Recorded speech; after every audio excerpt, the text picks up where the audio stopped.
In the beginning was the Logos, the Big Bang, the primordial Om. Big Bang theory says that the physical universe spiraled out of an unimaginably hot and dense single point, called a singularity, billions of times smaller than the head of a pin.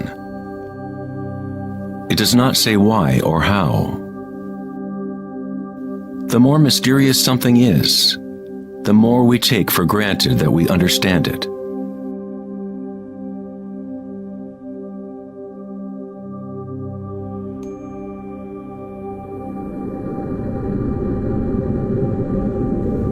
It was thought that eventually gravity would either slow the expansion or contract the universe in a big crunch. However, images from the Hubble Space Telescope show that the universe's expansion seems to be actually accelerating, expanding faster and faster as it grows out of the Big Bang. Somehow, there is more mass in the universe than physics predicted. To account for the missing mass, physicists now say that the universe consists of only 4% atomic matter, or what we consider normal matter. 23% of the universe is dark matter, and 73% is dark energy, what we previously thought of as empty space. It is like an invisible nervous system that runs throughout the universe, connecting all things.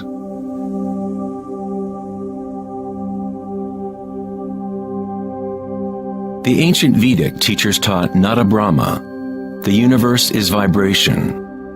The vibratory field is at the root of all true spiritual experience and scientific investigation. It is the same field of energy that saints, Buddhas, yogis, mystics, priests, shamans, and seers have observed by looking within themselves. It has been called Akasha, the primordial Om, Indra's net of jewels, the music of the spheres, and 1,000 other names throughout history.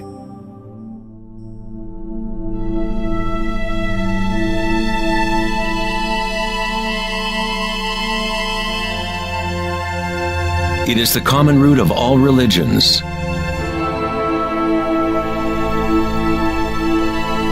And the link between our inner worlds and our outer worlds.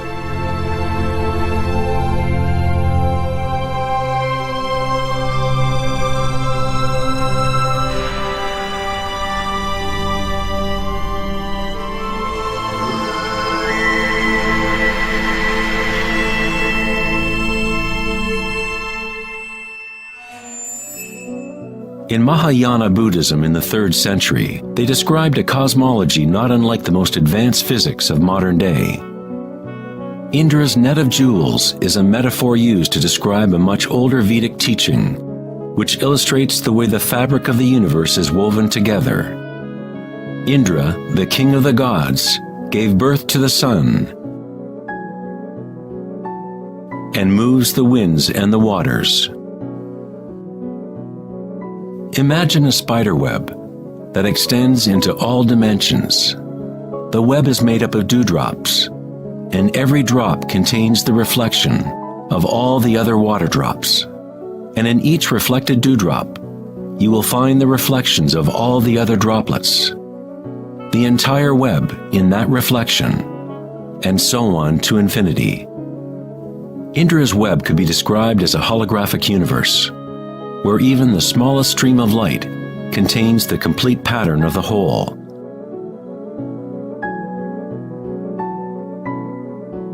The Serbian-American scientist Nikola Tesla is sometimes referred to as the man who invented the 20th century.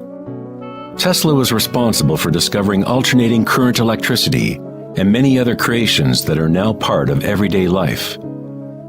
Because of his interest in the ancient Vedic traditions, Tesla was in a unique position to understand science through both an Eastern and Western model. Like all great scientists, Tesla looked deeply into the mysteries of the outer world, but he also looked deeply within himself. Like the ancient yogis, Tesla used the term akasha to describe the etheric field that extends throughout all things. Tesla studied with Swami Vivekananda, a yogi who brought the ancient teachings of India to the West. In the Vedic teachings, akasha is space itself, the space that the other elements fill, which exists simultaneously with vibration. The two are inseparable. Akasha is yin to prana's yang.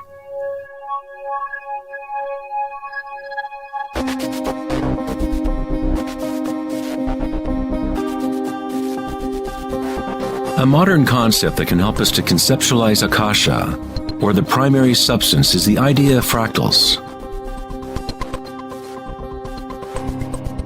It wasn't until the 1980s that advances in computers allowed us to actually visualize and reproduce mathematically the patterns in nature. The term fractal was coined in 1980 by mathematician Benoit Mandelbrot, who studied certain simple mathematical equations that, when they are repeated, produce an unending array of changing mathematical or geometrical forms within a limited framework. They are limited, but at the same time, infinite. A fractal is a rough geometric shape that can be split into parts, each of which is at least approximately a reduced size copy of the whole pattern, a property called self-similarity. Mandelbrot's fractals have been called the thumbprint of God. Om Shrim Hrim Klim Lam Gam Ganapati Varavaradap Saravajanam Eva Shabaya Swa. You are seeing artwork generated by nature itself. If you turn the Mandelbrot figure a certain way, it looks sort of like a Hindu deity or Buddha. This figure is being termed the Buddha-bro figure. Om Shrim Hrim Klim Lam Gam Ganapati Varavaradap Saravajanam Eva Shabaya Swa.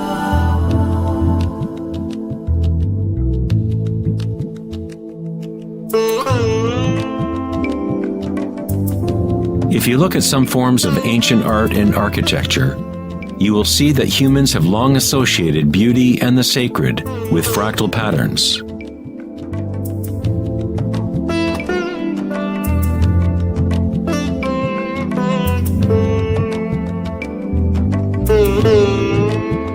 Infinitely complex, yet every part contains the seed to recreate the whole.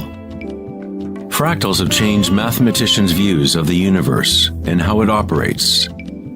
With each new level of magnification, there are differences from the original.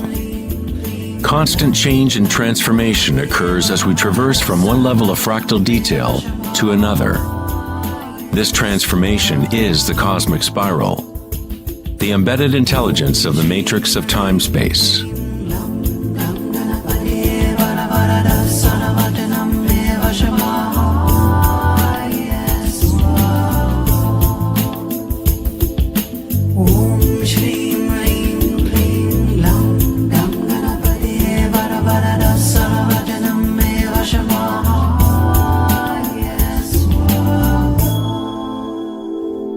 Fractals are inherently chaotic, full of noise and order. When our minds recognize or define a pattern, we focus on it, as if it is a thing. We try to find the patterns we see as beautiful, but in order to hold the pattern in our minds, we must push away the rest of the fractal.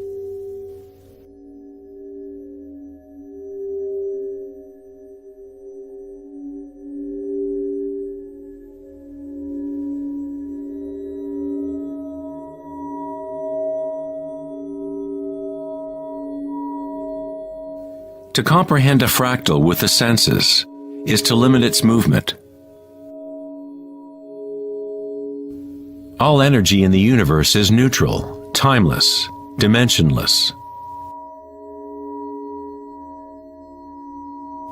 Our own creativity and capacity for pattern recognition is the link between the microcosm and macrocosm, the timeless world of waves, and the solid world of things. Observation is an act of creation through limitations inherent in thinking. We are creating the illusion of solidity, of things by labeling, by naming. The philosopher Kierkegaard said, "If you name me, you negate me." By giving me a name, a label, you negate all of the other things I could possibly be. You lock the particle into being a thing by pinning it down, naming it. But at the same time, you are creating it, defining it to exist. Creativity is our highest nature. With the creation of things comes time, which is what creates the illusion of solidity.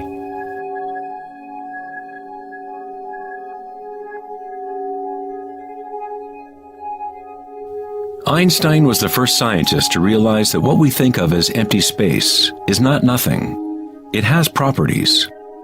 And intrinsic to the nature of space is nearly unfathomable amounts of energy. The renowned physicist Richard Feynman once said, "There is enough energy in a single cubic meter of space to boil all the oceans in the world." Advanced meditators know that in the stillness lies the greatest power. The Buddha had yet another term for the primary substance, what he termed kalapas, which are like tiny particles or wavelets that are arising and passing away trillions of times per second.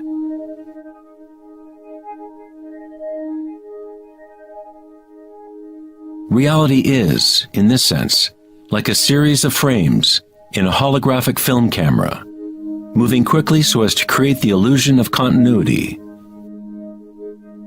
When consciousness becomes perfectly still, the illusion is understood, because it is consciousness itself that drives the illusion.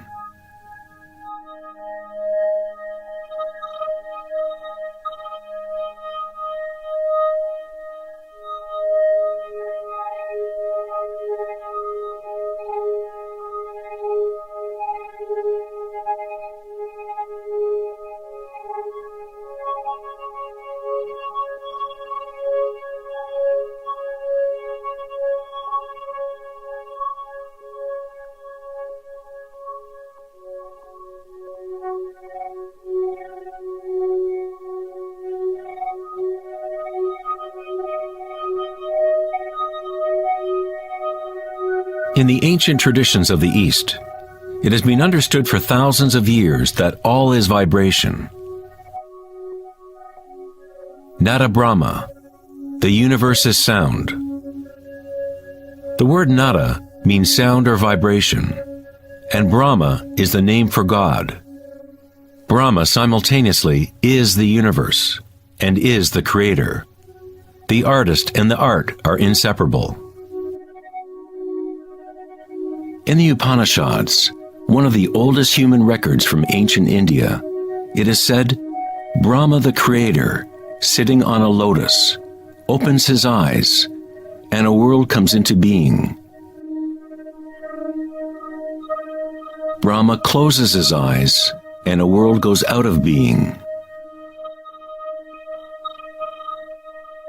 Ancient mystics, yogis, and seers have maintained that there is a field at the root level of consciousness. The Akashic field, or the Akashic records, where all information, all experience, past, present, and future, exists now and always. It is this field or matrix from which all things arise, from subatomic particles to galaxies, stars, planets, and all life.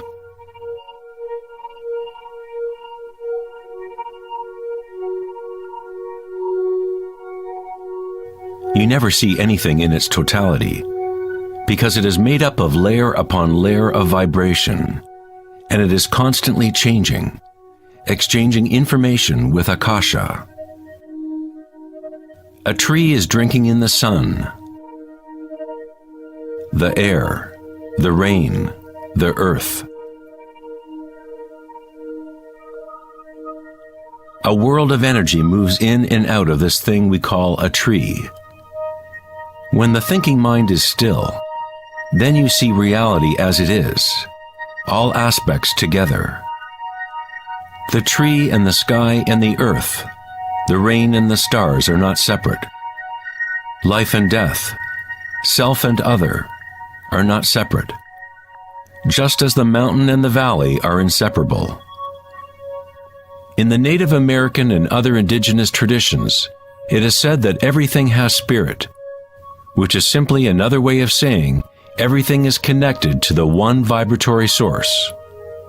There is one consciousness, one field, one force that moves through all. This field is not happening around you, it is happening through you, and happening as you.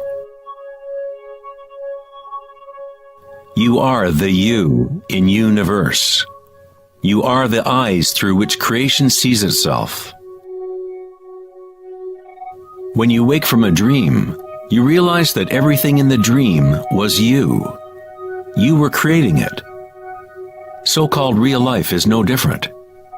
Everyone, everything is you. The one consciousness looking out of every eye.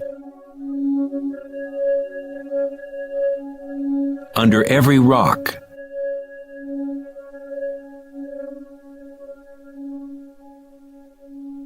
Within every particle.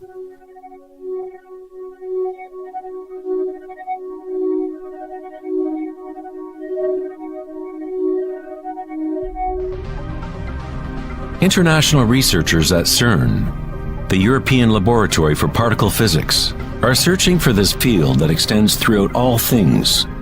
But instead of looking within, they look to the outer physical world. Researchers at the CERN laboratory in Geneva, Switzerland, announced that they had found the Higgs boson, or the God particle. The Higgs boson experiments prove scientifically that an invisible energy field fills the vacuum of space. CERN's Large Hadron Collider consists of a ring 17 miles in circumference, in which two beams of particles race in opposite directions, converging and smashing together at nearly the speed of light. Scientists observe what comes out of the violent collisions.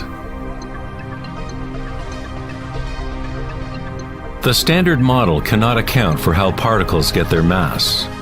Everything appears to be made of vibration, but there is no thing being vibrated. It is as if there has been an invisible dancer, a shadow, dancing hidden in the ballet of the universe. All the other dancers have always danced around this hidden dancer. We have observed the choreography of the dance, but until now we could not see that dancer.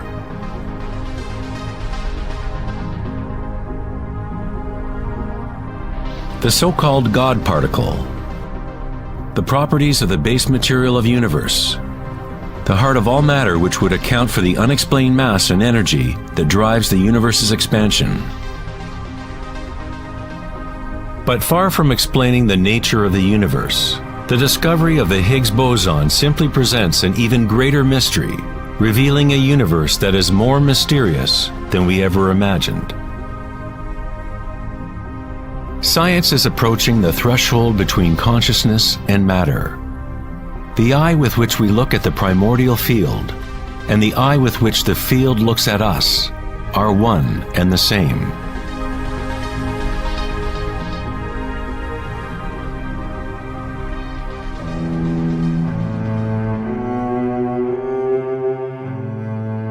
The German writer and luminary Wolfgang von Goethe said, "The wave is the primordial phenomenon which gave rise to the world." Cymatics is the study of visible sound. The word cymatics comes from the Greek root cyma, which means wave or vibration.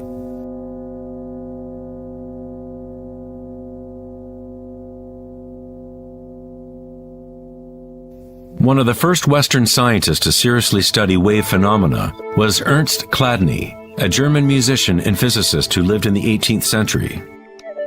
Chladni discovered that when he spread sand on metal plates and then vibrated the plates with a violin bow, the sand arranged itself into patterns. Different geometrical forms appeared depending on the vibration produced.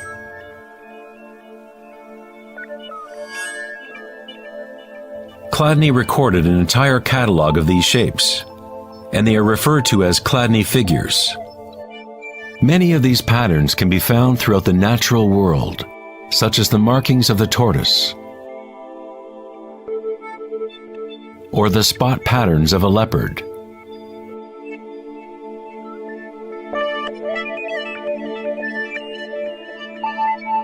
Studying Chladni patterns or cymatic patterns is one secret way in which high-end guitar, violin, and other instrument makers determine the sound qualities of the instruments they make.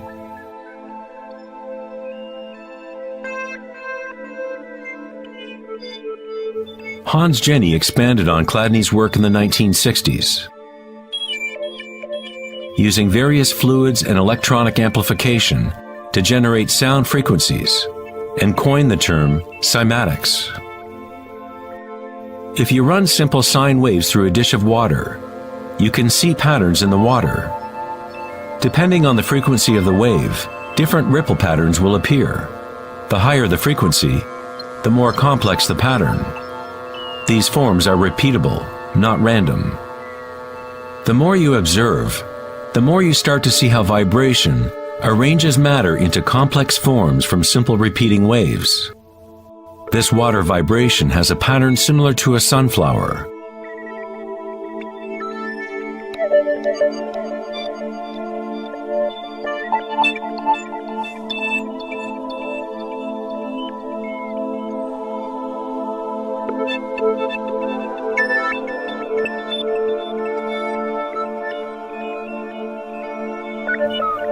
Simply by changing the sound frequency, we get a different pattern.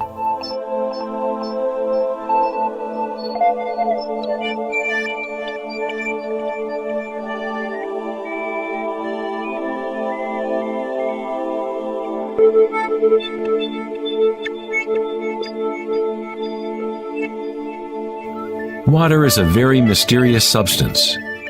It is highly impressionable. That is, it can receive and hold on to vibration.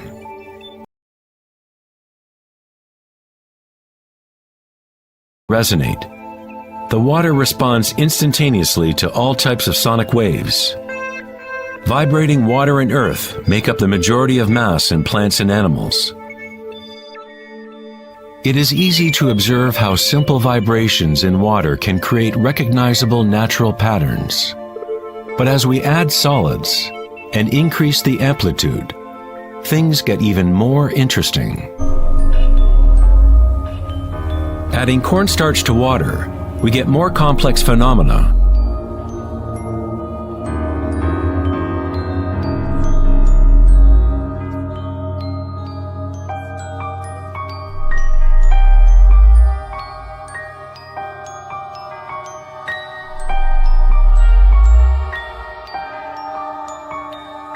Perhaps the principles of life itself can be observed as vibrations move the cornstarch blob into what appears to be a moving organism.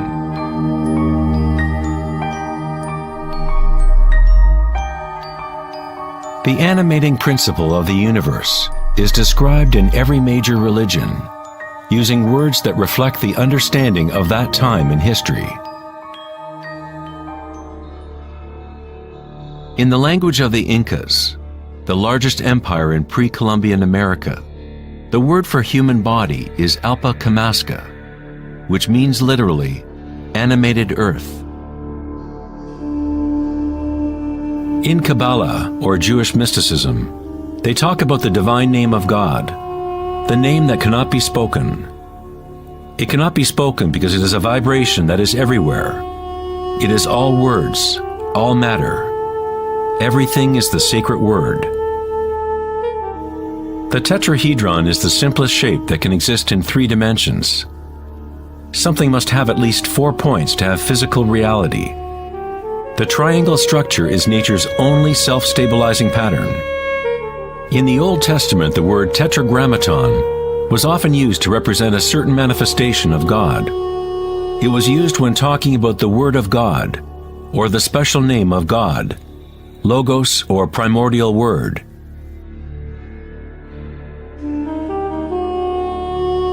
The ancient civilizations knew that at the root structure of the universe was the tetrahedral shape. Out of this shape, nature exhibits a fundamental drive toward equilibrium, Shiva, while it also has a fundamental drive towards change, Shakti.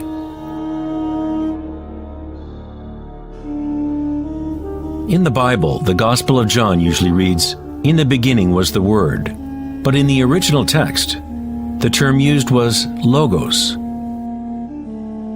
The Greek philosopher Heraclitus, who lived around 500 years before Christ, referred to the logos as something fundamentally unknowable, the origin of all repetition, pattern, and form.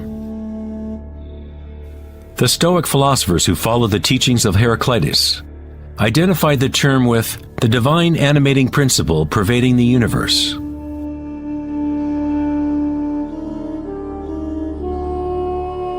In Sufism, the Logos is everywhere and in all things.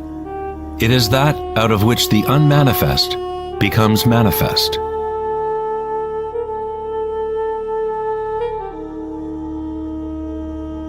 In the Hindu tradition, Shiva Nataraja literally means Lord of the Dance. The whole cosmos dances to Shiva's drum. All is imbued or ensouled with the pulsation. Only as long as Shiva is dancing can the world continue to evolve and change. Otherwise, it collapses back into nothingness. While Shiva is representative of our witnessing consciousness, Shakti is the substance or stuff of the world. While Shiva lies in meditation, Shakti tries to move him, to bring him into the dance. Like yin and yang, the dancer and the dance exist as one. Logos also means unconcealed truth. He who knows the Logos knows the truth. Many layers of concealment exist in the human world, as Akasha has been swirled into complex structures, concealing the source from itself. Like a divine game of hide and seek, we have been hiding for thousands of years, eventually forgetting about the game completely. We somehow forgot that there was anything to find. In Buddhism, one is taught to directly perceive the Logos, the field of change, or impermanence within oneself through meditation. When you observe your inner world, you observe subtler and subtler sensations and energies as the mind becomes more concentrated and focused. Through the direct realization of anicca, or impermanence at the root level of sensation, one becomes free of attachment to transient external forms. Once we realize there is one vibratory field that is the common root of all religions, how can we say, my religion, or this is my primordial Om, my quantum field?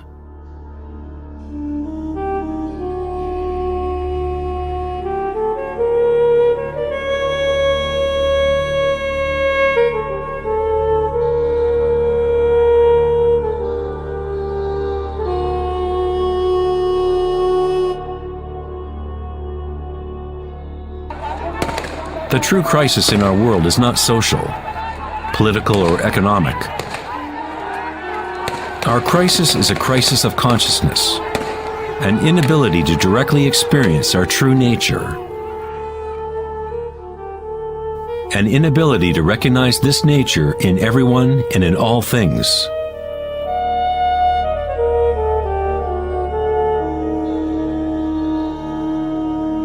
In the Buddhist tradition, the Bodhisattva is a person with an awakened Buddha nature. A Bodhisattva vows to help to awaken every being in the universe, realizing that there is only one consciousness. To awaken one's true self, one must awaken all beings,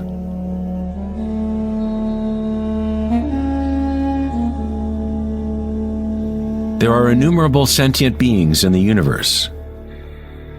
I vow to help them all to awaken. My imperfections are inexhaustible. I vow to overcome them all. The Dharma is unknowable. I vow to know it. The way of awakening is unattainable. I vow to attain it.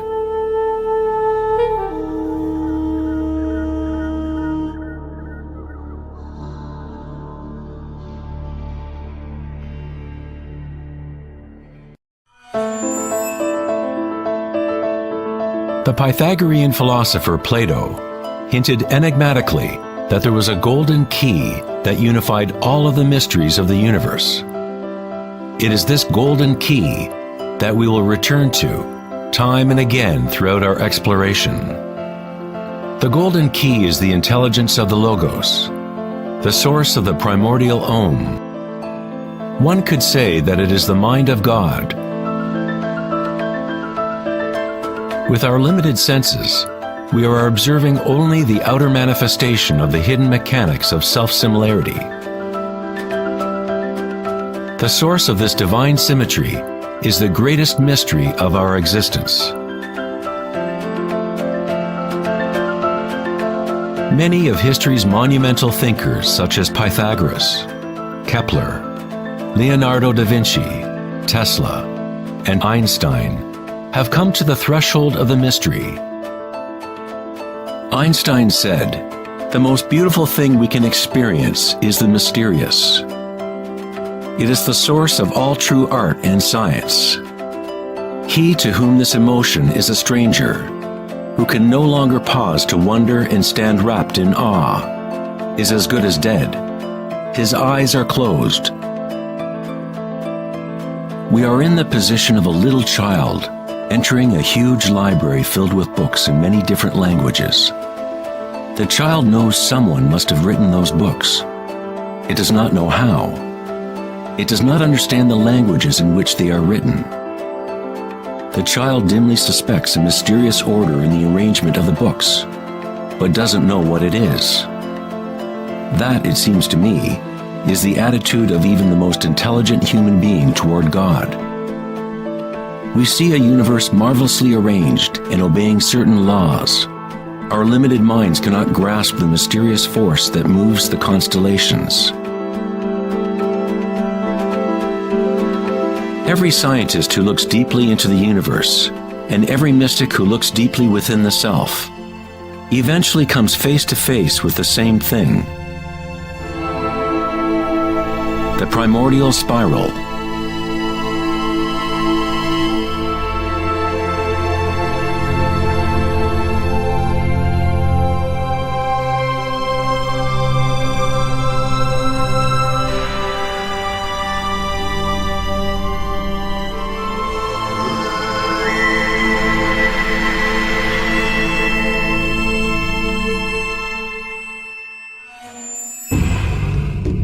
A 1,000 years before the creation of the ancient observatory at Stonehenge, the spiral was a predominant symbol on Earth.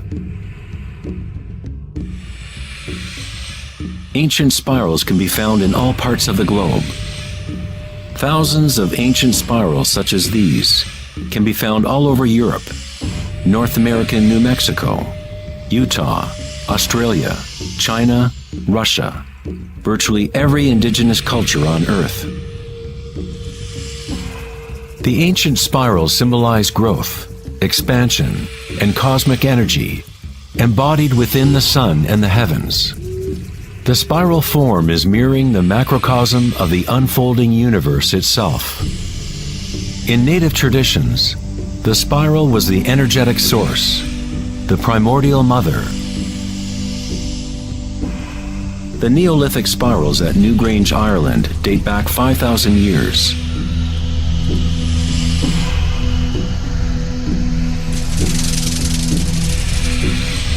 They are 500 years older than the Great Pyramid of Giza, and they are just as enigmatic to modern observers.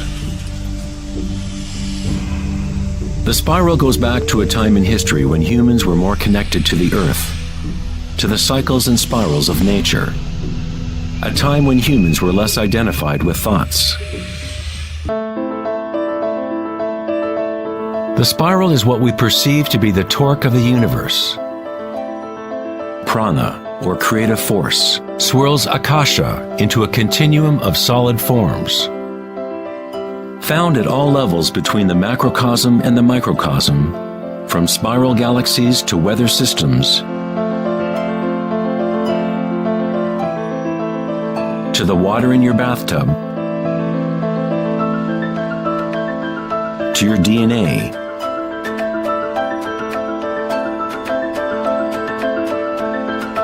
to the direct experience of your own energy. The primordial spiral is not an idea, but rather that which makes all conditions and ideas possible. Various types of spirals and helices are found throughout the natural world. Snails, sea coral,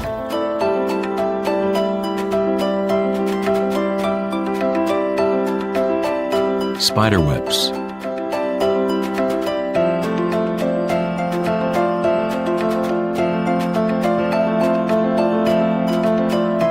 fossils,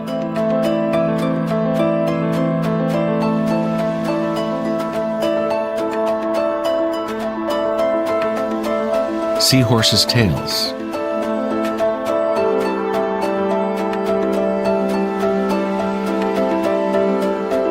and shells. Many spirals appearing in nature are observable as logarithmic spirals, or growth spirals. As you move out from the center, the spiral sections get exponentially larger. Like Indra's net of jewels, logarithmic spirals are self-similar, or holographic, such that the characteristics of every part are reflected in the whole.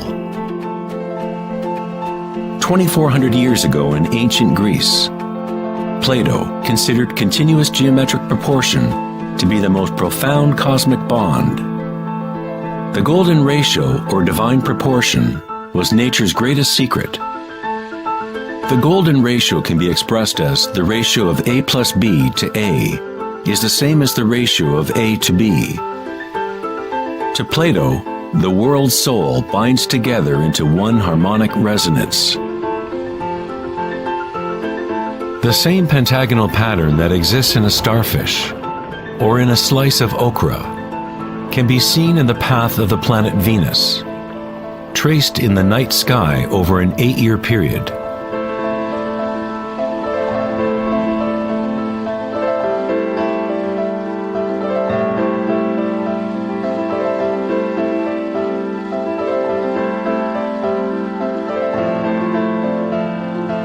The intelligible world of forms above and the visible world of material objects below through this principle of geometric self-similarity.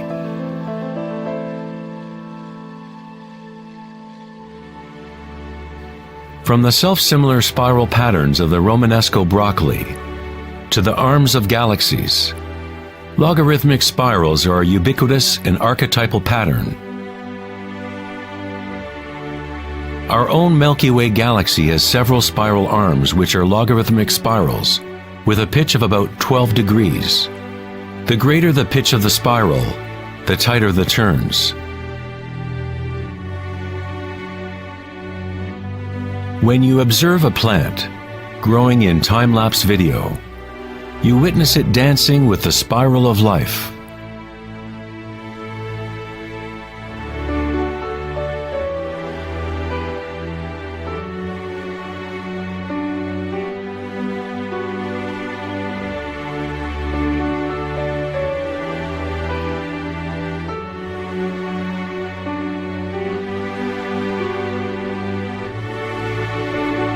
A golden spiral is a logarithmic spiral that grows outward by a factor of the golden ratio. The golden ratio is a special mathematical relationship that pops up over and over in nature. The pattern that is observable follows what is called the Fibonacci series, or Fibonacci sequence. The Fibonacci series unfolds such that each number is the sum of the previous two numbers. The German mathematician and astronomer Kepler discovered that self-similar spiral patterns are observable in the way leaves are arranged on stems of plants, or in the floret and petal arrangements of flowers. Leonardo da Vinci observed that the spacing of leaves was often in spiral patterns. These patterns are called phyllotaxis patterns, or leaf arrangement patterns.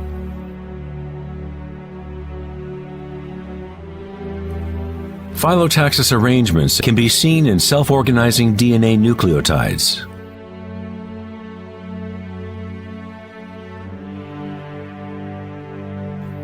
And in everything from the family trees of reproducing rabbits to pine cones, cacti, to snowflakes, and in simple organisms such as diatoms. Diatoms are one of the most common types of phytoplankton, single-celled organisms that provide food for countless species throughout the food chain.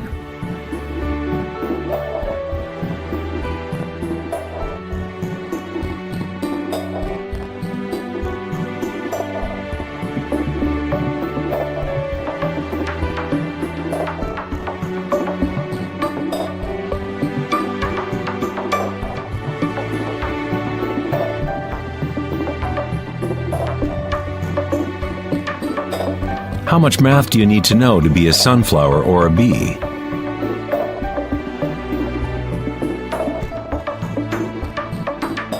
Nature doesn't consult the physics department to grow broccoli. The structuring in nature happens automatically.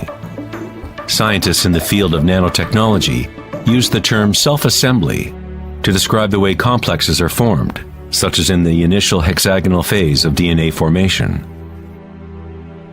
In nanotechnology engineering, carbon nanotubes are comprised of a similar arrangement of materials. Nature does this type of geometry over and over, effortlessly, automatically, without a calculator. Nature is precise and extremely efficient.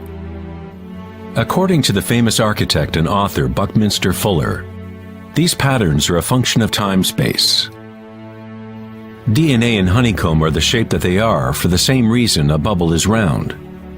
It is the most efficient shape, requiring the least amount of energy. Space itself has shape, and allows only certain configurations for matter, always defaulting to what is most efficient. These patterns are the strongest and most efficient way to build architectural structures, such as geodesic domes.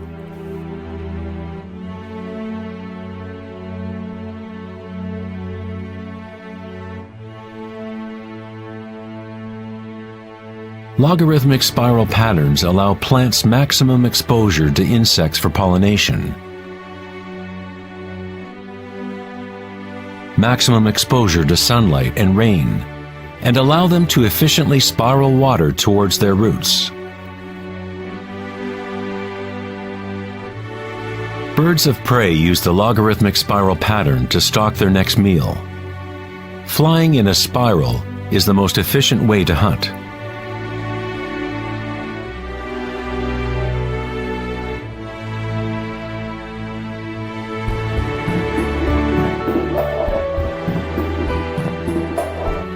One's ability to see the spiral of life dancing akasha into material form is related to one's ability to see beauty and symmetry in nature. Poet William Blake said, "The vegetative universe opens like a flower from the earth's center, in which is eternity.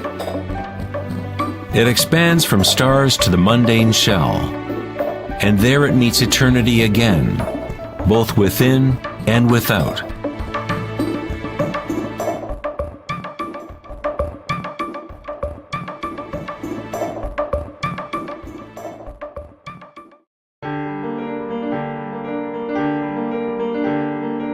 The study of patterns in nature is not something that is very familiar in the West.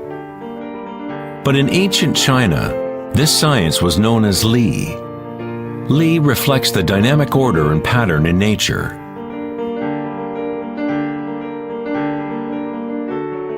But it is not pattern thought of as something static, frozen, or unchanging, like a mosaic. It is dynamic pattern as embodied in all living things.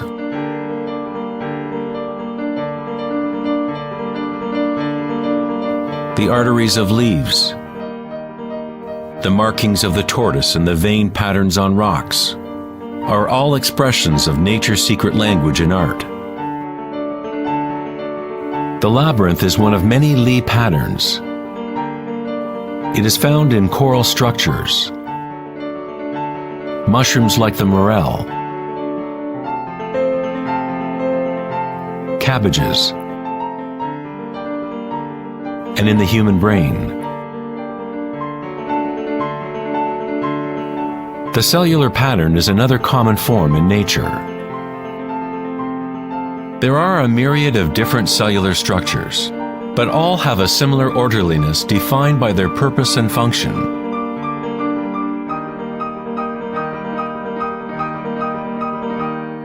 It is easy to be mesmerized with the constant play of forms. But what is most interesting is that certain archetypal forms seem to be woven into the fabric of nature at all. The branching pattern is another Li pattern, or archetypal pattern, that is observable at all levels and all fractal scales.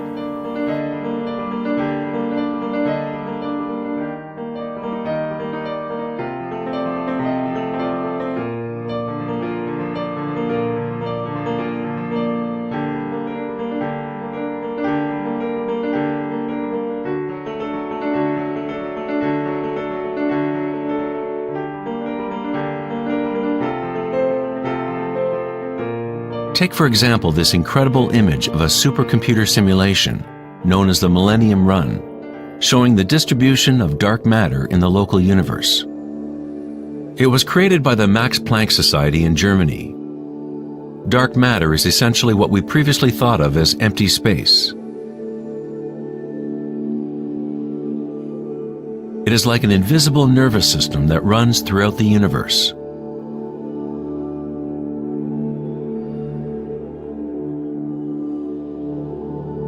The universe is literally like a giant brain.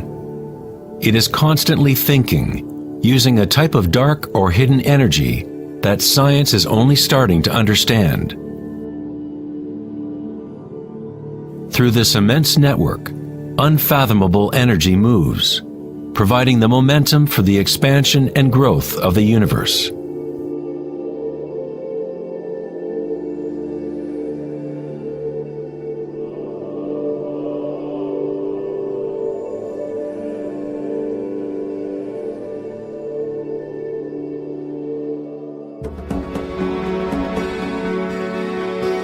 Nature creates branching patterns automatically when we set up the right conditions. Nature is an art-generating machine, or a beauty-creating engine.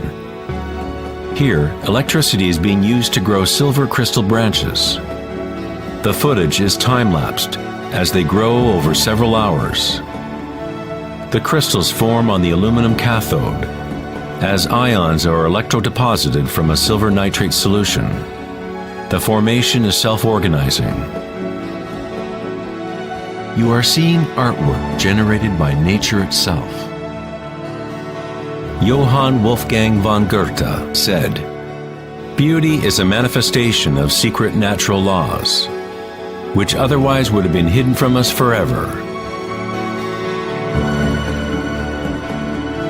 In this sense, everything in nature is alive, self-organizing. When higher voltage is used, the fractal branching becomes even more obvious.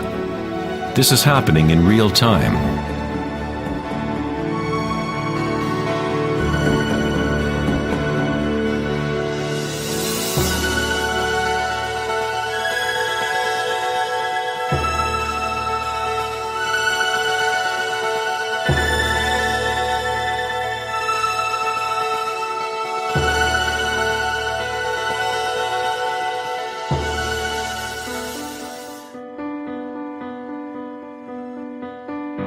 In the human body, tree-like structures and patterns are found throughout. There are, of course, the nervous systems that Western medicine knows about. But in Chinese, Ayurvedic, and Tibetan medicine, the energy meridians are a central component to understanding how the body functions. The nadis, or energy meridians, form tree-like structures. A post-mortem examination will not reveal the chakras or the nadis, but that does not mean they do not exist. You need to refine your tool that you use to look. You must first learn to quiet your own mind. Only then you will observe these things first within yourself. In electrical theory, the less resistance in a wire, the more easily it can carry energy. When you cultivate equanimity through meditation, it creates a state of non-resistance in your body. Prana, or chi, or inner energy, is simply your inner aliveness. What you feel when you bring your consciousness within the body.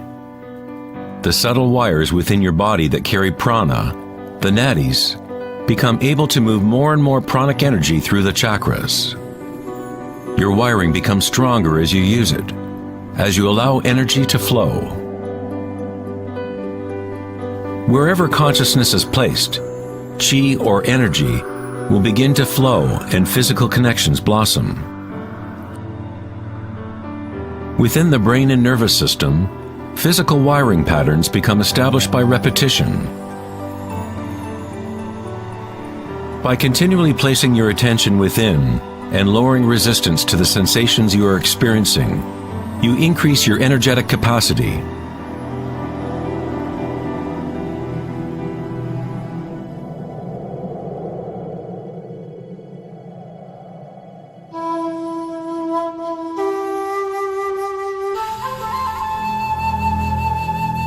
In Taoism, the yin-yang symbol represents the interpenetration of the spiral forces of nature.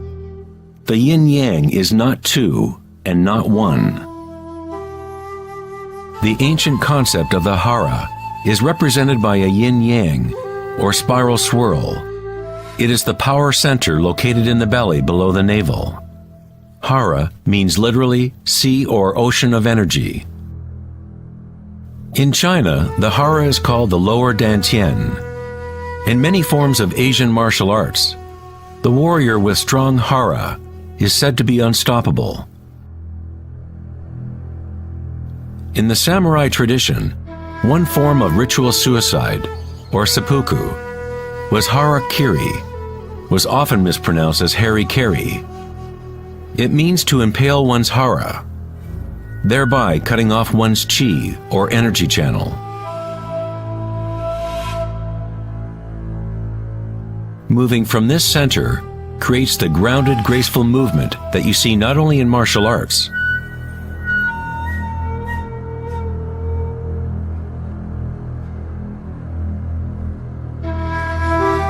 but in great golfers, belly dancers,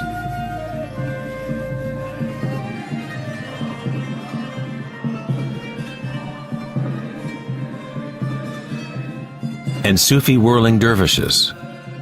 It is the cultivation of single-pointed, disciplined consciousness that is the essence of hara, the stillness in the eye of the hurricane.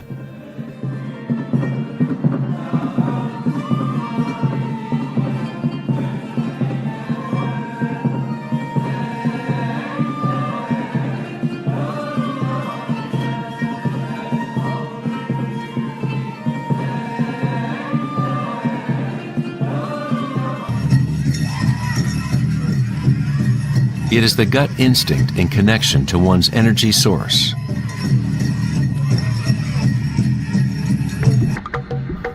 A person with good hara is connected to the earth and to the intuitive wisdom that connects all beings.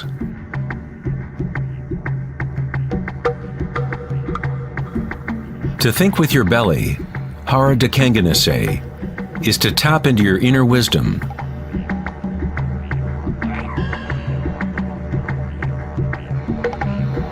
The ancient Australian Aborigines concentrated on the same area, just below the navel, where the cord of the great rainbow serpent lay coiled.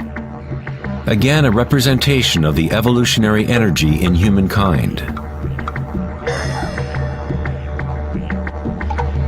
It is no accident that it is in the hara where new life begins.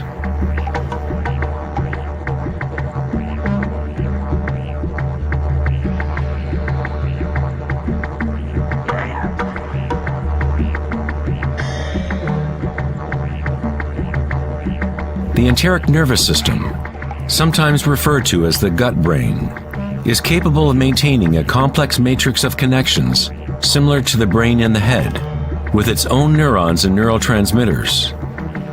It can act autonomously, that is, with its own intelligence. You could say that the gut brain is a fractal version of the head brain, or perhaps the head brain is a fractal version of the gut brain. A healthy bear has strong hara. When a bear knows where to forage for herbs, it follows the movement of chi through its senses, centered in the hara or belly. This is the bear's connection to the dream lodge, the place in native traditions where all knowledge comes from, to the spiral of life.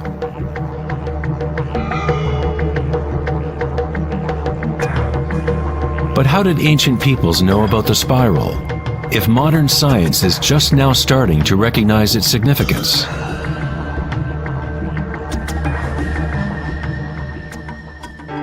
Ask the bees, for they have not forgotten how to love.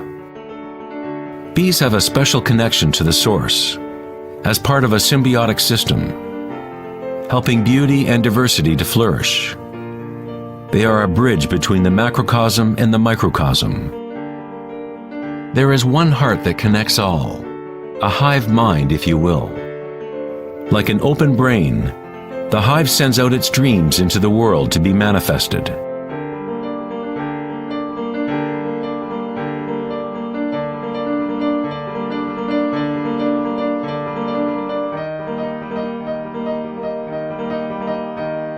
In nature, many creatures know how to act in unison, to move with one spirit, one direction.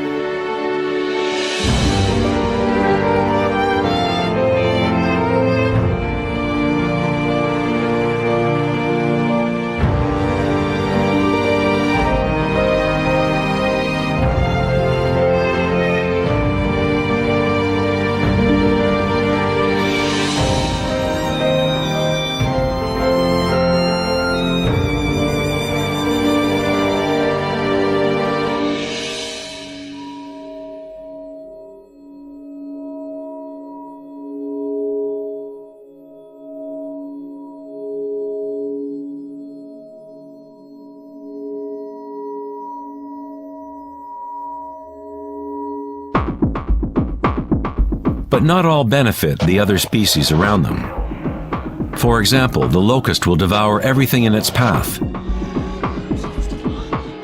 A locust has no choice but to act like a locust. It will never make honey or pollinate plants the way a bee does. A locust's behavior is rigid, but a human is unique in that we can act like a bee or we can act like a locust. We are free to change and manipulate the patterns of how we interact with the world. We can exist symbiotically or as a parasite.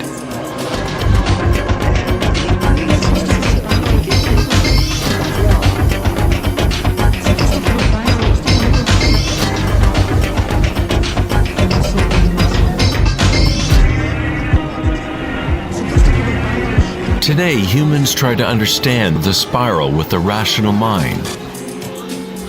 But it was never thinking that connected us to the spiral of life. We have always been connected.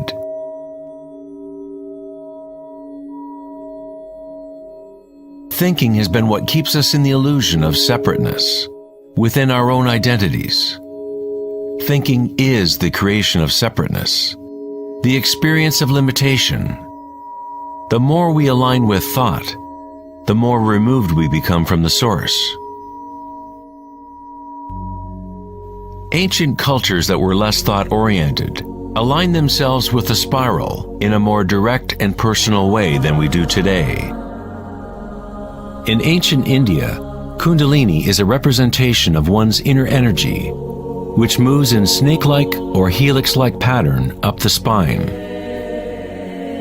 In the ancient yogic traditions of India, the inner worlds of people at that time were comparable to those of Hara-centered cultures. To balance the power of the spiral with the stillness of your witnessing consciousness is to align with your full evolutionary potential, to blossom into the unique multifaceted being you were designed to be. Ida, the feminine or moon channel, is connected to the right brain, and Pingala, the masculine or sun channel, connected to the left brain.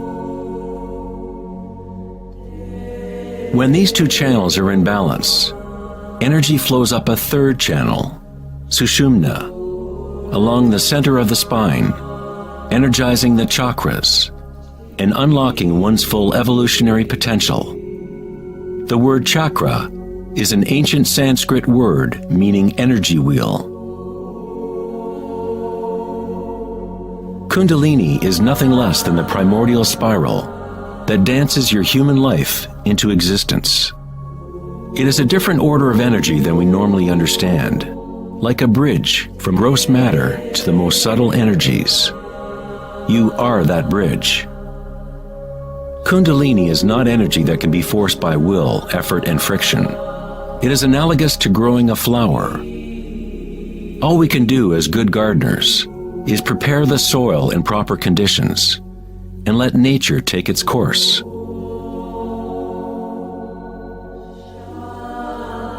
If you force a flower to open prematurely, you will destroy it. It grows with its own intelligence, with its own self-organizing direction.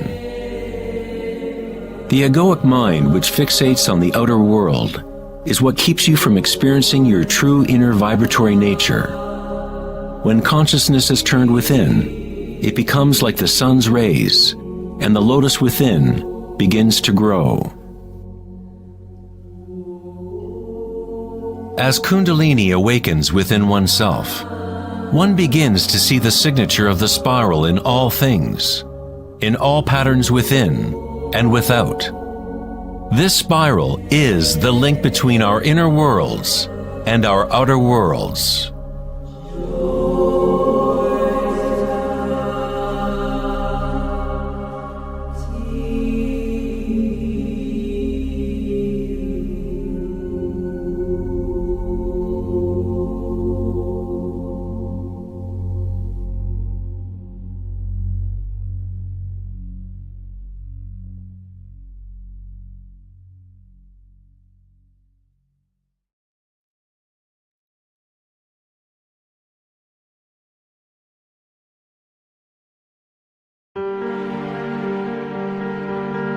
Prior to the dawn of Western civilization in written language, science and spirituality were not two separate things. In the teachings of the great ancient traditions, the outer search for knowledge and certainty was balanced by an inner feeling of impermanence and intuitive understanding of the spiral of change. As scientific thinking became more dominant and information multiplied, fragmentation began to occur within our knowledge systems. Increased specialization meant that fewer people were capable of seeing the big picture, of feeling and intuiting the aesthetic of the system as a whole. No one was asking, is all this thinking good for us?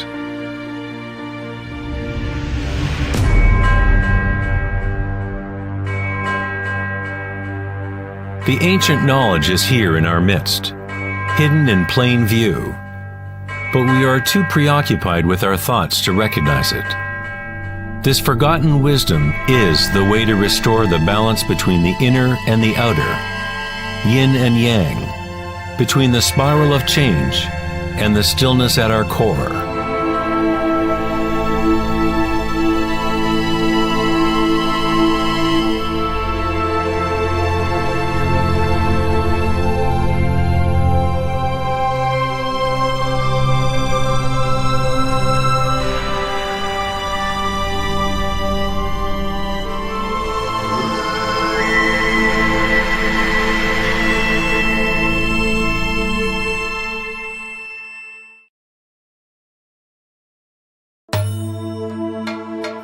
In Greek legend, Asclepius was the son of Apollo and the god of healing.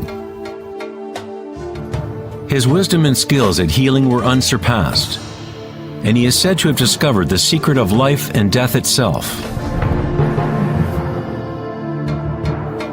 In ancient Greece, the Asclepian healing temples recognized the power of the primordial spiral, which is symbolized by the rod of Asclepius. Hippocrates, the father of medicine, whose oath still forms the moral code of the medical profession, was said to have received his training at an Asclepian temple. To this day, this symbol of our evolutionary energy remains as the logo for the American Medical Association and other medical organizations worldwide.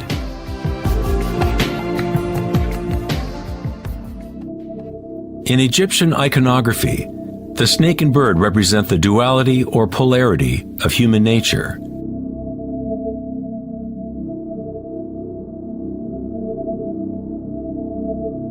The snake, the downward direction, is the manifested spiral, the evolutionary energy of the world.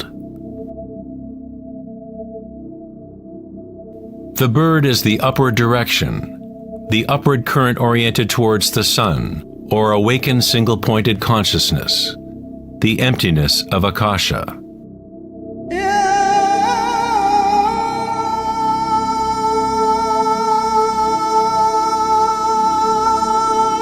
Pharaohs and gods are depicted with awakened energy, whereby the Kundalini snake moves up the spine and pierces Ajna chakra between the eyes.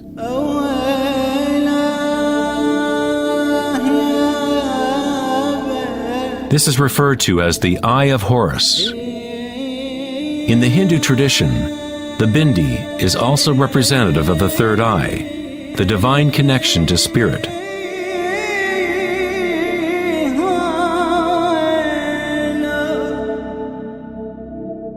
King Tutankhamun's mask is a classic example showing both the snake and bird motifs.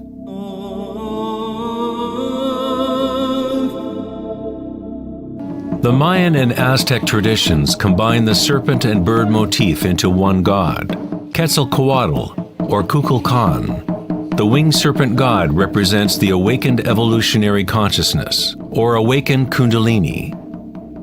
The person who awakens Quetzalcoatl within themselves is a living manifestation of the divine. It is said that Quetzalcoatl, or serpent energy, shall return at the end of time.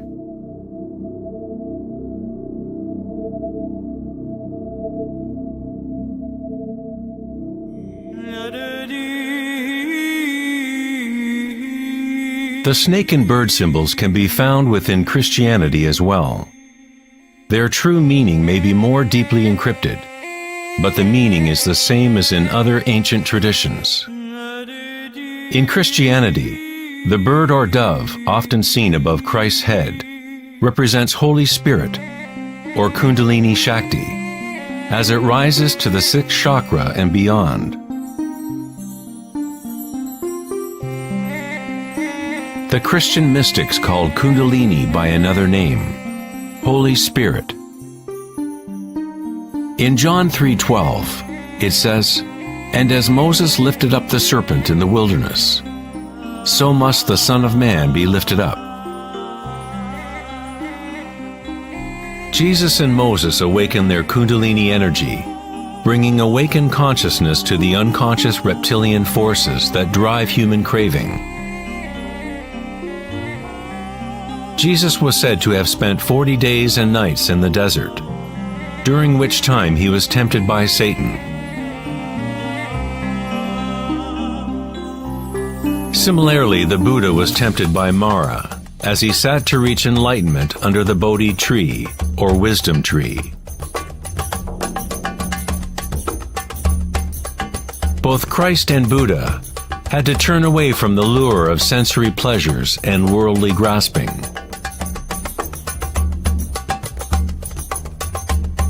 In each story, the demon is the personification of one's own attachments.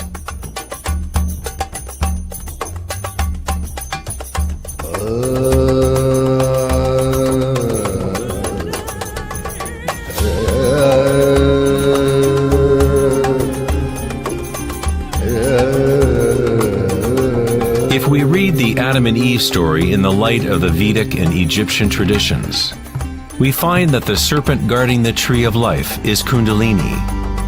The apple represents the lure and temptation of the external sensory world, distracting us from the knowledge of the inner world, the tree of knowledge within.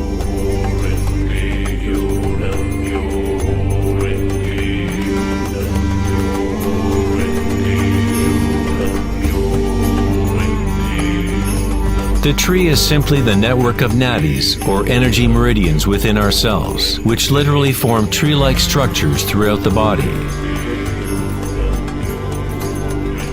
In our egoic quest for external gratification, we have cut ourselves off from the knowledge of the inner world, our connection to Akasha and the wisdom source.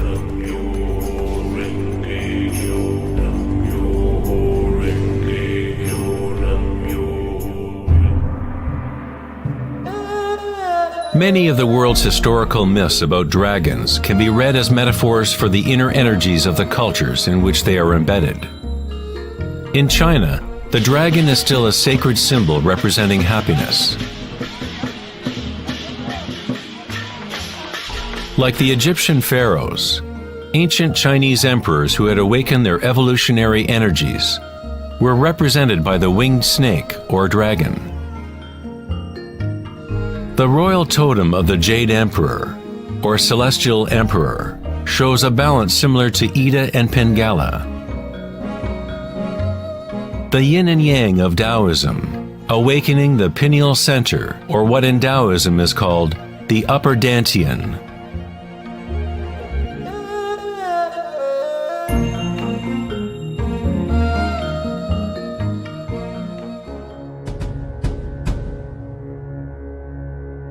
Nature is full of different light detection and assimilation mechanisms.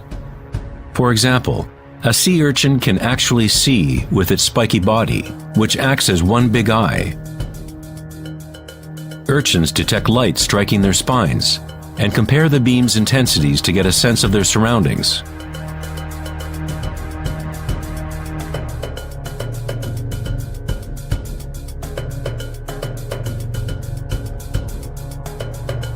Green iguanas and other reptiles have a parietal eye or pineal gland on top of their heads, which they use to detect predators from above.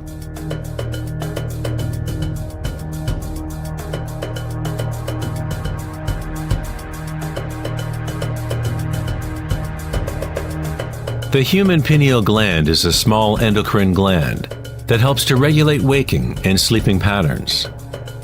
Even though it is buried deep inside the head, the pineal gland is sensitive to light. The philosopher Descartes recognized that the pineal gland area, or third eye, was the interface between consciousness and matter. Almost everything is symmetrical in the human body: 2 eyes, 2 ears, 2 nostrils. Even the brain has 2 sides. But there is one area of the brain that is not mirrored. This is the pineal gland area and the energetic center that surrounds it. On a physical level, unique molecules are formed naturally by the pineal gland, such as DMT. DMT also forms naturally at the moment of birth and moment of death, literally acting as a unique bridge between the world of the living and the dead. DMT is produced naturally during states of deep meditation and samadhi, or through entheogenic means. For example, ayahuasca is used in the shamanic traditions of South America to remove the veil between the inner and outer worlds. The word pineal itself has the same root as pine cone, because the pineal gland exhibits a similar spiral phyllotaxis pattern. This pattern, also known as the flower of life pattern, is common in ancient artwork depicting enlightened or awakened beings. When the pinecone image is seen in sacred artwork, it represents the awakened third eye, single-pointed consciousness, directing the flow of evolutionary energy. The pinecone represents the flowering of the higher chakras, which are activated as Sushumna rises to the Ajna chakra and beyond. In Greek mythology, the worshippers of Dionysus carried a thyrsus, or giant staff, wrapped with spiraling vines topped with a pine cone, again representing Dionysian energy, or Kundalini Shakti, as it travels up the spine to the pineal body at the sixth chakra.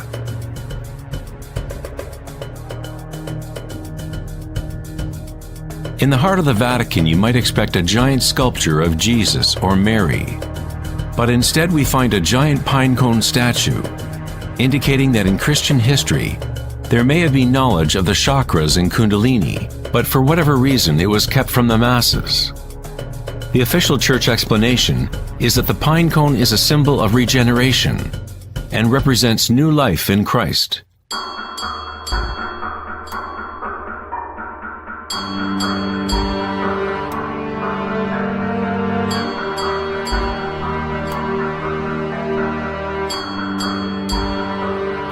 The 13th century philosopher and mystic Meister Eckhart said, "The eye with which I see God and the eye with which God sees me is one and the same." In the King James Bible, Jesus said, "The light of the body is the eye. If therefore thine eye be single, thy whole body shall be full of light."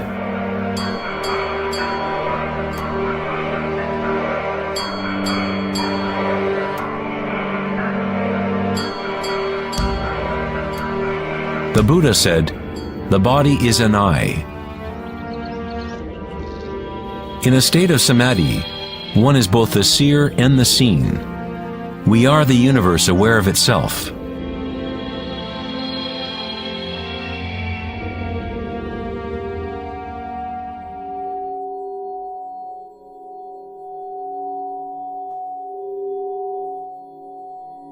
When Kundalini is activated, it stimulates the sixth chakra and pineal center, and this area starts to regain some of its evolutionary functions. Darkness meditation has been used for thousands of years as a way to activate the sixth chakra in the area of the pineal gland. Activation of this center allows a person to be able to see their inner light.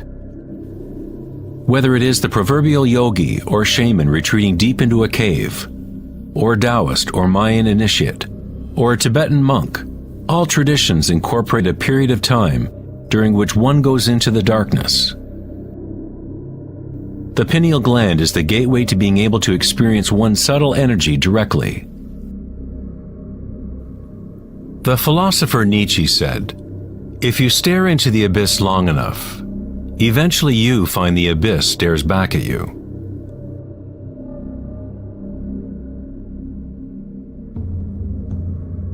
Dolmens, or ancient portal tombs, are among the oldest remaining structures on Earth.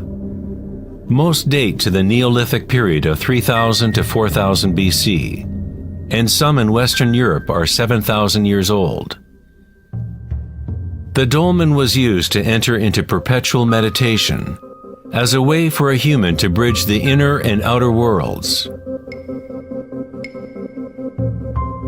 As one continues to meditate in total darkness, eventually one begins to observe inner energy or light as the third eye becomes active. The circadian rhythms, which are governed by the sun and moon channels, no longer control the functions of the body, and a new rhythm is established.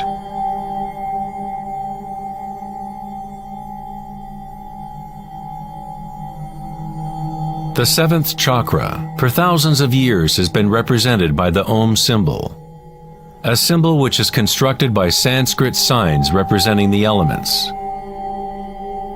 When Kundalini rises beyond the sixth chakra, it begins to create an energy halo. Halos appear consistently in the religious paintings of different traditions, in all different parts of the world.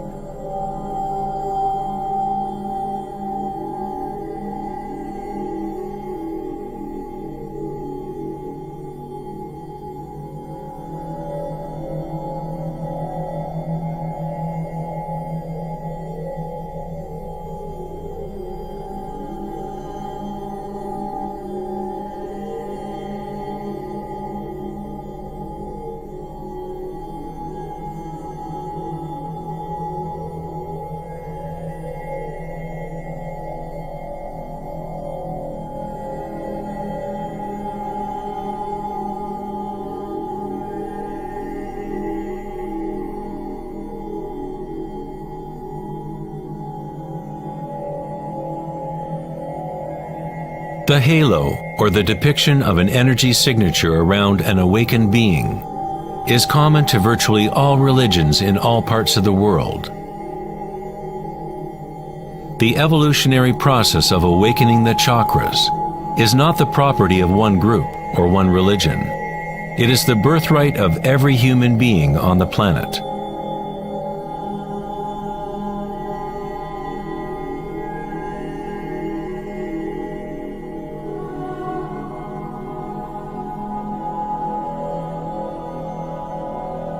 The crown chakra is the connection to the divine, that which is beyond duality, beyond name and form. Akhenaten was a pharaoh, whose wife was Nefertiti. He is referred to as the son of the sun. He rediscovered Aten, or the Word of God within himself, uniting Kundalini and consciousness.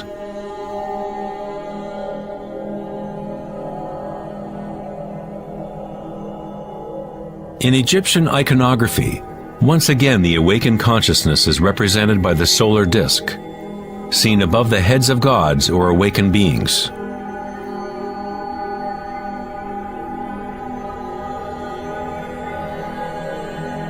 In Hindu and yogic traditions, this halo is called Sahasrara, the thousand-petal lotus.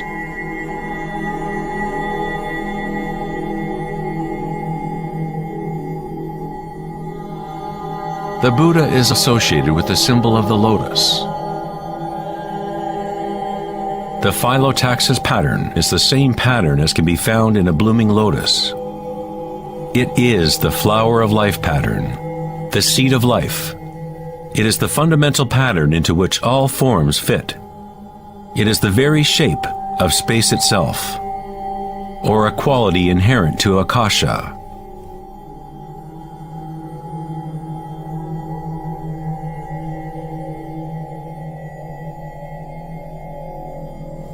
At one time in history, the flower of life symbol was prevalent all over Earth.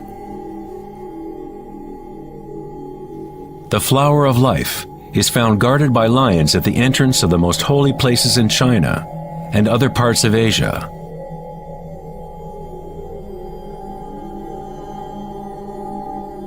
The 64 hexagrams of the I Ching often surround a yin-yang symbol, which is yet another way of representing the flower of life. Within the flower of life is the geometric basis for all of the Platonic solids, essentially every form that can exist. The ancient flower of life begins with the geometry of the Star of David, or upward and downward facing triangles. Or in 3D, these would be tetrahedral structures. This symbol is a yantra, a sort of program that exists within the universe, the machine that is generating our fractal world. Yantras have been used as tools for awakening consciousness for thousands of years. The visual form of the yantra is an external representation of an inner process of spiritual unfolding. It is the hidden music of the universe made visible, comprised of intersecting geometrical forms and interference patterns.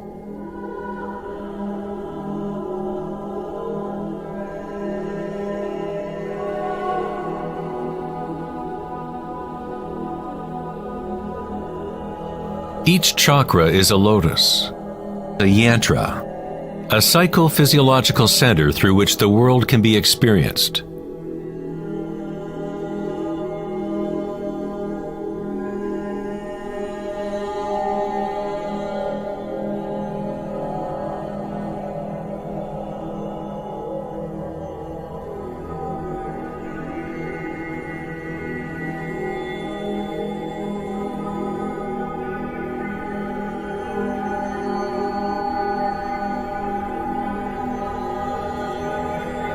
A traditional yantra, such as can be found in the Tibetan tradition, is invested with rich layers of meaning, sometimes incorporating a complete cosmology and worldview.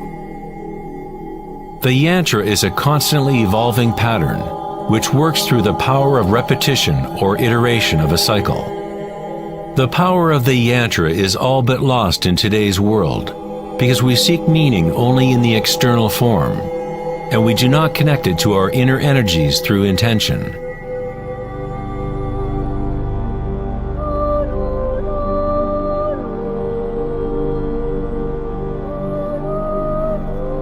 There is a good reason why priests, monks, and yogis traditionally have been celibate. Today, all but a tiny few know why they are practicing celibacy, because the true purpose has become lost. Quite simply, if your energy is going into producing more sperm or eggs, as the case may be, then there is not as much to fuel the rising of Kundalini, which activates the higher chakras. Kundalini is life energy, which is also sexual energy.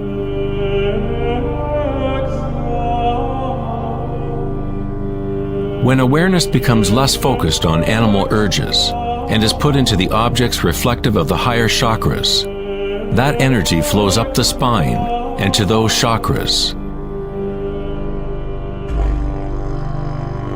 Many of the tantric practices teach how to master sexual energy so that it can be used for higher spiritual evolution.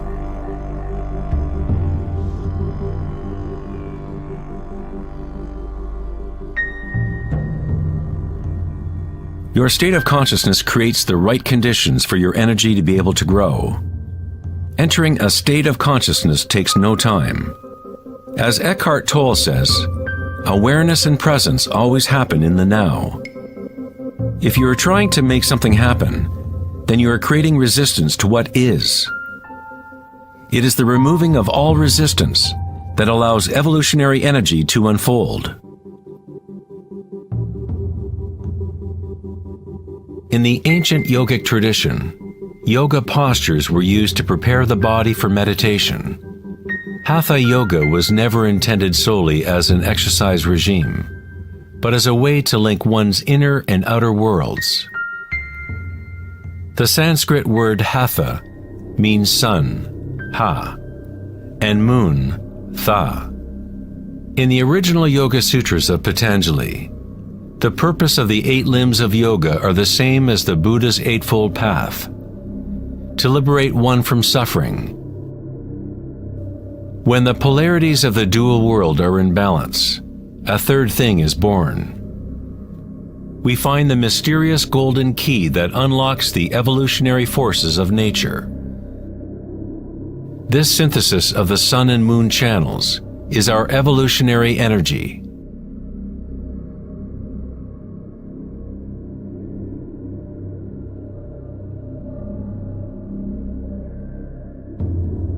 Because humans are now identified almost exclusively with their thoughts and the outer world, it is a rare individual that achieves a balance of the inner and outer forces, which allow Kundalini to awaken naturally.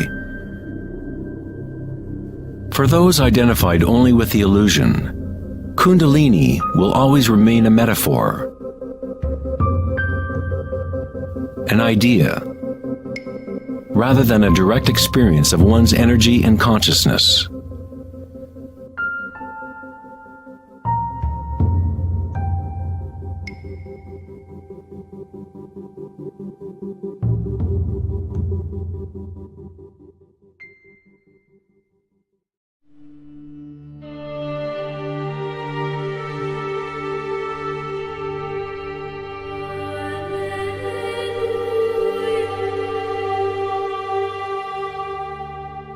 Life, liberty, and the pursuit of happiness.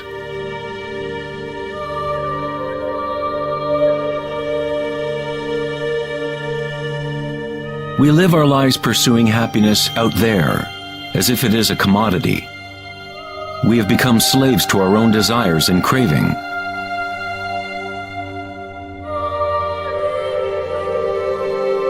Happiness is not something that can be pursued or purchased like a cheap suit. This is Maya, illusion, the endless play of form. In the Buddhist tradition, samsara, or the endless cycle of suffering, is perpetuated by the craving of pleasure, and aversion to pain. Freud referred to this as the pleasure principle. Everything we do is an attempt to create pleasure, to gain something that we want, or to push away something undesirable that we don't want. Even a simple organism like the paramecium does this. It is called response to stimulus. Unlike a paramecium, humans have more choice. We are free to think, and that is the heart of the problem. It is the thinking about what we want that has gotten out of control.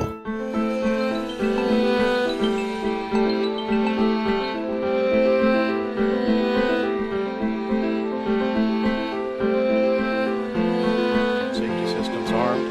10, 9, 8, 7, 6, 5, 4, 3, 2, 1, 0, and liftoff of Endeavour, going where east and west do meet at the International Space Station. The dilemma of modern society is that we seek to understand the world not in terms of archaic inner consciousness, but by quantifying and qualifying what we perceive to be the external world by using scientific means and thought. Thinking has only led to more thinking and more questions. We seek to know the innermost forces which create the world and guide its course. But we conceive of this essence as outside of ourselves, not as a living thing intrinsic to our own nature. It was the famous psychiatrist Carl Jung who said, "One who looks outside dreams. One who looks inside awakes." It is not wrong to desire to be awake, to be happy. What is wrong is to look for happiness outside when it can only be found inside.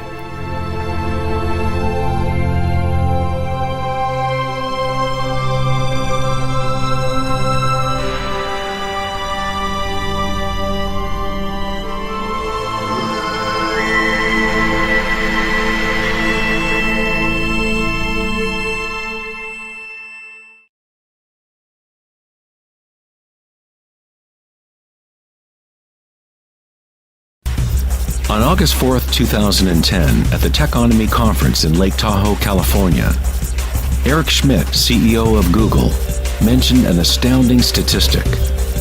Every 2 days now, we create as much information as we did from the dawn of civilization up until 2003, according to Schmidt. That's something like 5 exabytes of data. Never in human history has there been so much thinking, and never has there been so much turmoil on the planet. Could it be that every time we think of a solution to one problem, we create 2 more problems? What good is all this thinking if it doesn't lead to greater happiness? Are we happier, more equanimous, more joyful as a result of all this thinking? Or does it isolate us, disconnect us from a deeper and more meaningful experience of life?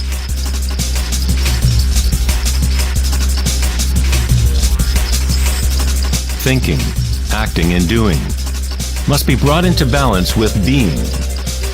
After all, we are human beings, not human doings.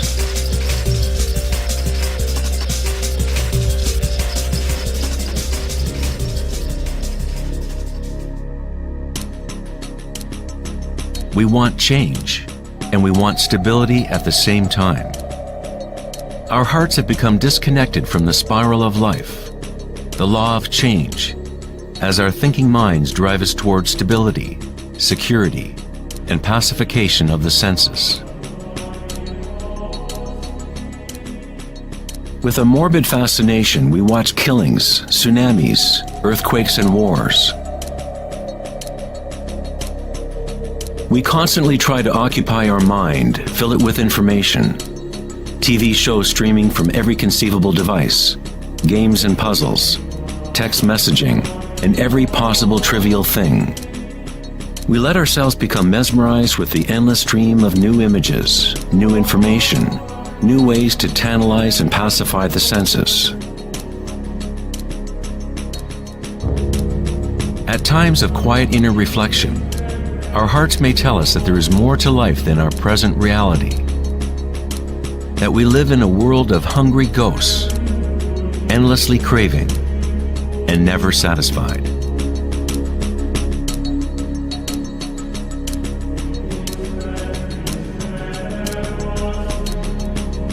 We have created a maelstrom of data flying around the planet to facilitate more thinking, more ideas about how to fix the world, to fix the problems that only exist because the mind has created them.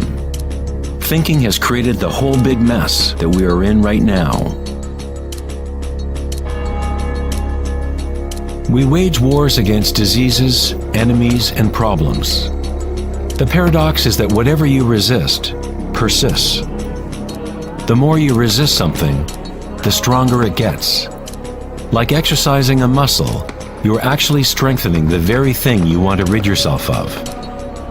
So then, what is the alternative to thinking? What other mechanism can humans use to exist on this planet?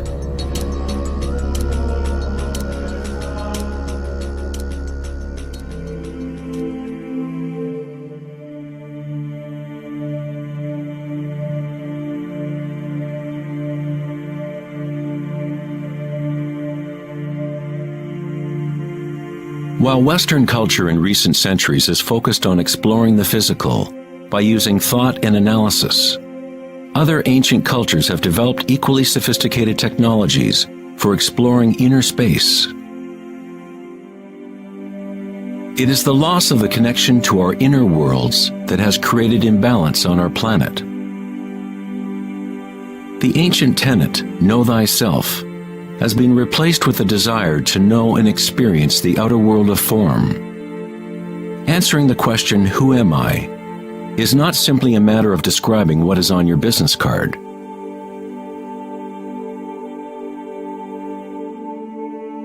In Buddhism, you are not the content of your consciousness. You are not merely a collection of thoughts or ideas, because behind the thoughts is the one who is witnessing the thoughts.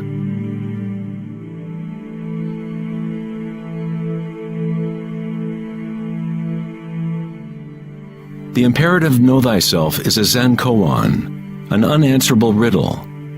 Eventually the mind will become exhausted in trying to find an answer, like a dog chasing its tail. It is only the ego identity that wants to find an answer, a purpose. The truth of who you are does not need an answer, because all questions are created by the egoic mind. You are not your mind.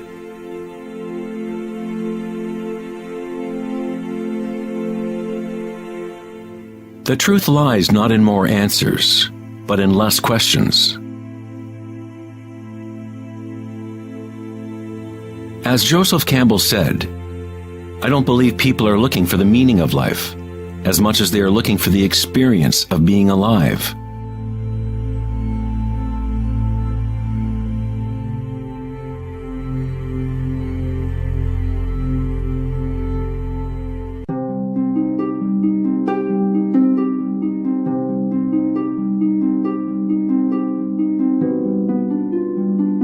When the Buddha was asked, "What are you?" he said simply, "I am awake." What does this mean, to be awake?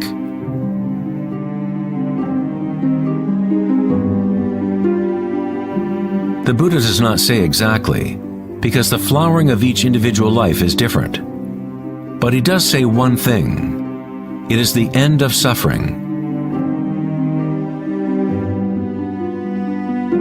Every major religious tradition has a name for the state of being awake: heaven, nirvana, or moksha. A quiet mind is all you need to realize the nature of the stream. All else will happen once your mind is quiet. In that stillness, inner energies wake up and work without effort on your part. As the Taoists say, Qi follows consciousness. By being still, one begins to hear the wisdom of the plants and animals, the quiet whispers in dreams, and one learns the subtle mechanism by which those dreams come into material form. In the Tao Te Ching, this kind of living is called Wei Wu Wei, doing, not doing. The Buddha spoke of the middle way as the path that leads to enlightenment. Aristotle described the golden mean, the middle between two extremes, as the path of beauty. Not too much effort, but not too little either. Yin and yang in perfect balance.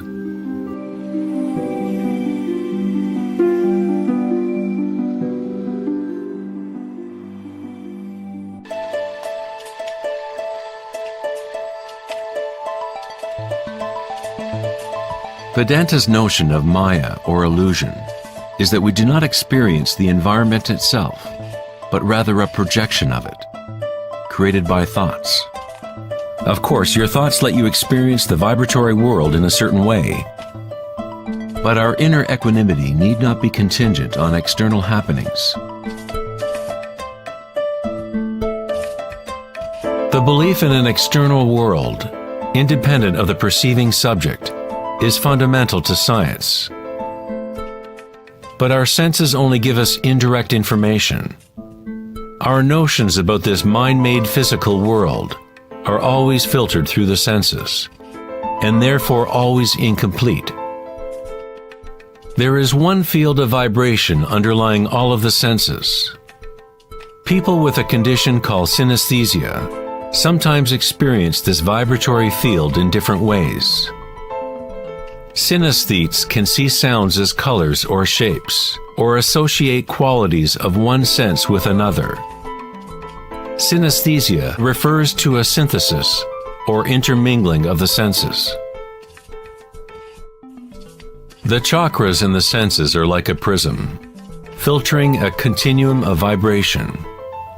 All things in the universe are vibrating, but at different rates and frequencies.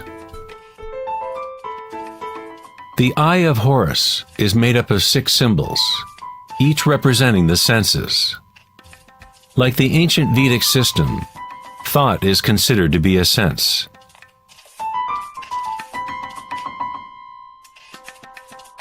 Thoughts are received simultaneously as sensations are experienced on the body. They arise from the same vibratory source. Thinking is simply a tool, one of 6 senses. But we have elevated it to such a high status that we identify ourselves with our thoughts. The fact that we do not recognize thinking as one of the 6 senses is very significant. We are so immersed in thought that trying to explain thought as a sense is like telling a fish about water. Water? What water?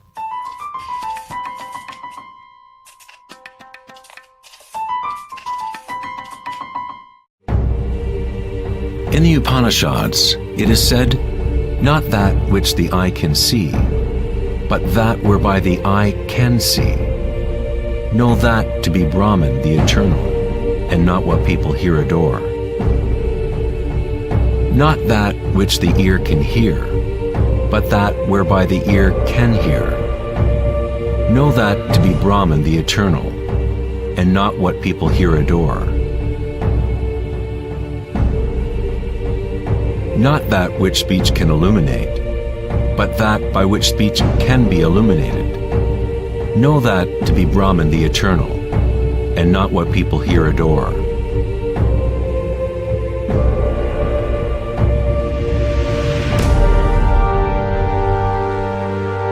Not that which the mind can think, but that whereby the mind can think. Know that to be Brahman, the eternal, and not what people here adore.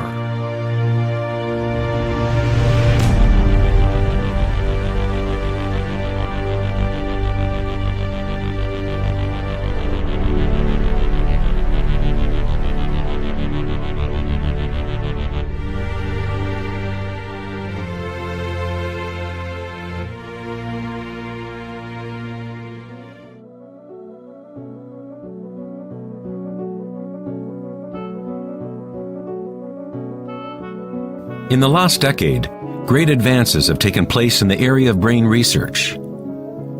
Scientists have discovered neuroplasticity, a term which conveys the idea that the physical wiring of the brain changes according to the thoughts moving through it. As Canadian psychologist Donald Hebb put it, neurons that fire together, wire together.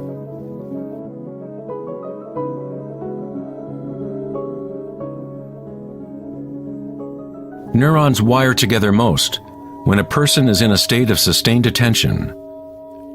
What this means is that it is possible to direct your own subjective experience of reality. Literally, if your thoughts are ones of fear, worry, anxiety, and negativity, then you grow the wiring for more of those thoughts to flourish. If you direct your thoughts to be ones of love, compassion, gratitude, and joy, you create the wiring for repeating those experiences. But how do we do that if we are surrounded by violence and suffering? Isn't this some kind of delusion or wishful thinking? Neuroplasticity is not the same as the New Age notion that you create your reality by positive thinking. It is actually the same thing that the Buddha taught 2,500 years ago. Vipassana meditation, or insight meditation, could be described as self-directed neuroplasticity. You accept your reality exactly as it is, as it actually is. But you experience it at the root level of sensation, at the vibratory or energetic level, without the prejudice or influence of thought, through sustained attention at the root level of consciousness.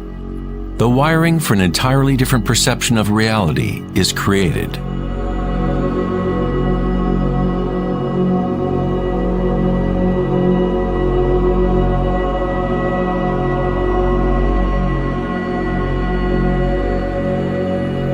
We have got it backwards most of the time. We constantly let ideas about the outer world shape our neural networks. But our inner equanimity need not be contingent on external happenings. Circumstances don't matter. Only my state of consciousness matters. Meditation in Sanskrit means to be free of measurement, free of all comparison, to be free of all becoming. You are not trying to become something else. You are okay with what is. The way to rise above the suffering of the physical realm is to totally embrace it, to say yes to it, so it becomes something within you, rather than you being something within it.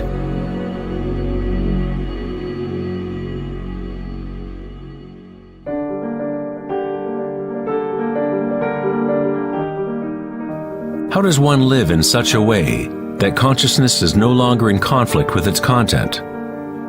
How does one empty the heart of petty ambitions?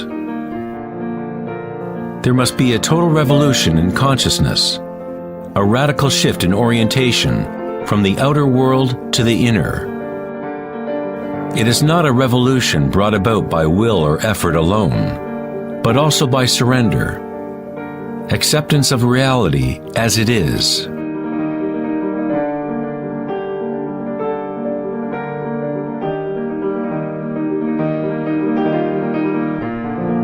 The image of Christ's open heart powerfully conveys the idea that one must open to all pain. One must accept all if one is to remain open to the evolutionary source. This doesn't mean you become a masochist. You don't look for pain. But when pain comes, which it inevitably does, you simply accept reality as it is, instead of craving some other reality. The Hawaiians have long believed that it is through the heart that we learn truth. The heart has its own intelligence, as distinctly as the brain does. The Egyptians believed that the heart, not the brain, was the source of human wisdom. The heart was considered the center of the soul and the personality. It was through the heart that the divine spoke, giving ancient Egyptians knowledge of their true path. This papyrus depicts the weighing of the heart. It was considered a good thing to go into the afterlife with a light heart. It meant that you had lived well.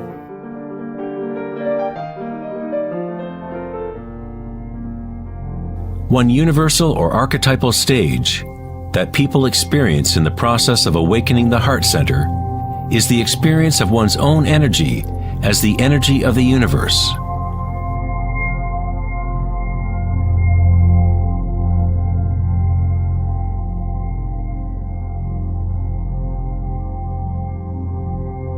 When you allow yourself to feel this love, to be this love, when you connect your inner world with the outer world, then all is one. How does one experience the music of the spheres? How does a heart open?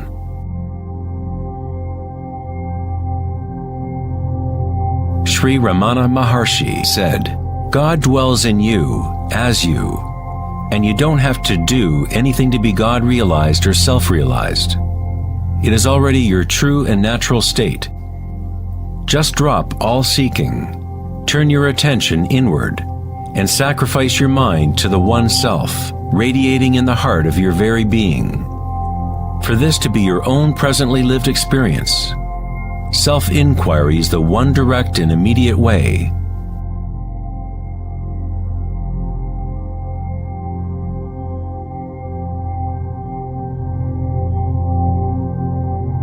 When you meditate and observe sensations within, your inner aliveness, you are actually observing change. This force of change is the arising and passing away as energy changes form. The degree to which a person has evolved or become enlightened is the degree to which one has gained the ability to adapt to each moment, or to transmute the constantly changing human stream of circumstances, pain and pleasure, into bliss.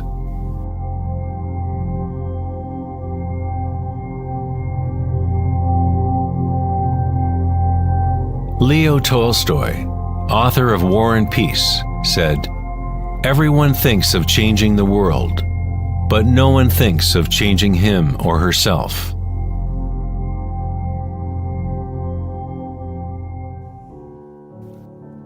Darwin said the most important characteristic for the survival of a species is not strength or intelligence, but adaptability to change.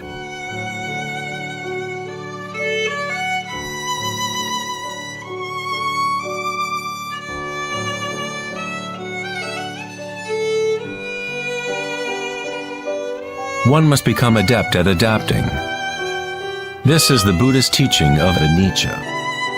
Everything is arising and passing away, changing, constantly changing. Suffering exists only because we become attached to a particular form.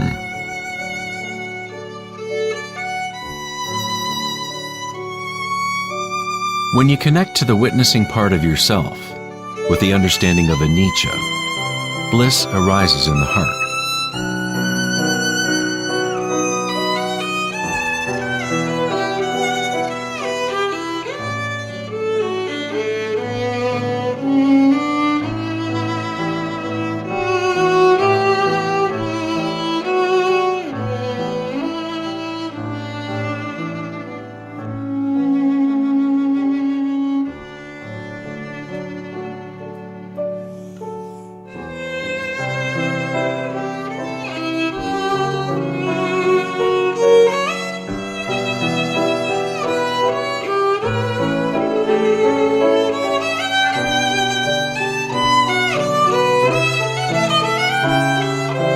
Saints, sages, and yogis throughout history unanimously describe one sacred union that occurs in the heart. Whether it is the writings of St. John of the Cross, Rumi's poetry, or the tantric teachings of India, all of these different teachings try to express the subtle mystery of the heart. In the heart is the union of Shiva and Shakti, masculine penetration into the spiral of life, and feminine surrender to change. Witnessing and unconditional acceptance of all that is. In order to open your heart, you must open yourself to change. To live in the seemingly solid world, dance with it, engage with it, live fully, love fully, but yet know that it is impermanent, and that ultimately all forms dissolve and change. Bliss is the energy that responds to stillness. It comes from emptying consciousness of all content. The content of this bliss energy born of stillness is consciousness, a new consciousness of the heart, a consciousness that is connected to all that is.